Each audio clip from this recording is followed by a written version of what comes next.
వీడియోలు చూసేస్తుంటే మన మనసు ఎక్కడికో వెళ్ళిపోద్ది కదండి. ఇప్పుడు మీరు కూడా చూసేది అలాంటిదేనండి. తినేటివి నోటికి రుచి చేస్తే సరిపోదనుకోకుండా చూడడానికి కూడా సూపర్గా ఉంటే ఇంకా బాగుంటుందండి. ఇది కూడా ఓ రకమైన ఆర్టేనండి. అలాంటి ఆర్ట్ ఆహా అనిపించేస్తున్న ఈ సేనావుడి పనితనం ఏంటో ఇప్పుడు చూసేస్తారా?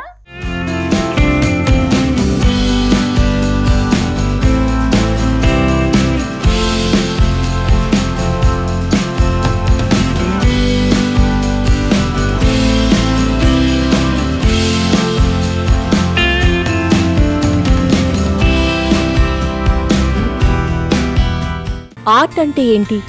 క్యాన్వాస్ మీద వేసేవి మాత్రమే ఆర్ట్ కాదు కదా. అందరినీ ఆకట్టుకునేలా అబ్బురపరిచేలా చేసే పని ఏదైనా కూడా ఆర్ట్ కిందకే వస్తుంది. ఇప్పుడు మీరు చూస్తున్న వీడియో కూడా అలాంటి ఆర్ట్ ఫామ్ కిందకే వస్తుందన్నమాట. ఫుడ్ ఐటమ్స్ అంటే నాలుకకు రుచి ఇచ్చేవే కాదు, కంటికి కూడా ఇంపుగా ఉండేలా చేయడం ఇప్పుడు చాలా కామన్. అలాంటి వీడియో ఇప్పుడు వైరల్ అయ్యింది. లక్షల మంది దీనిని చూడటమే కాదు, లైకులు కూడా కొట్టారు.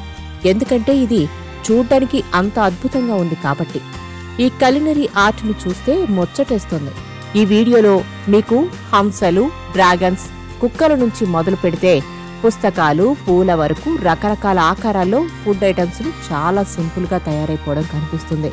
ఓ వ్యక్తి చిన్నగా ఉండే ఓ కట్టర్ను తీసుకుని వాటర్ మెలాన్, అదేనండి పుచ్చకాయను, ఎన్ని రకాల ఆకారాల్లో అందంగా కనిపించేలా కట్ చేయొచ్చు చూపిస్తుంటే వారెవ్వా అనిపిస్తుంది కదా. పుచ్చకాయ పీస్ తీసుకుని కట్టర్తో ముందు ఓ కుక్కను జస్ట్ అలా కట్ చేసి రెడీ చేశాడు. ఆ తర్వాత కొంతసేపటికి అందమైన హంస కటింగ్ పూర్తయింది. ఆ తర్వాత చైనా డ్రాగన్ కూడా క్యూట్ గా అనిపించేలా కళ్ల ముందుకొచ్చేసింది.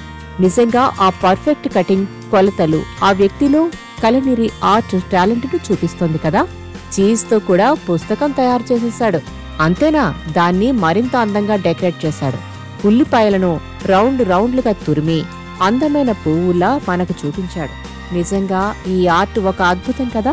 ఇంతకీ దీని కలినరీ ఆర్టిస్ట్ ఎవరు చెప్పలేదు కదా. అతని పేరు వాంగ్ జిఫా, ఉండేదేమో చైనా. అతను చేసిన ఎన్నో అందమైన కలినరీ ఆర్ట్లను ఆకట్టుకునేలా రూపొందిస్తున్నాడు. అతడి వీడియోలను లక్షల మంది చూసేస్తుంటారన్నమాట. ఈ వీడియోను కూడా 1.5 మందికి పైగా వీక్షించారు. లక్షల మంది లైకులు కొట్టేశారు.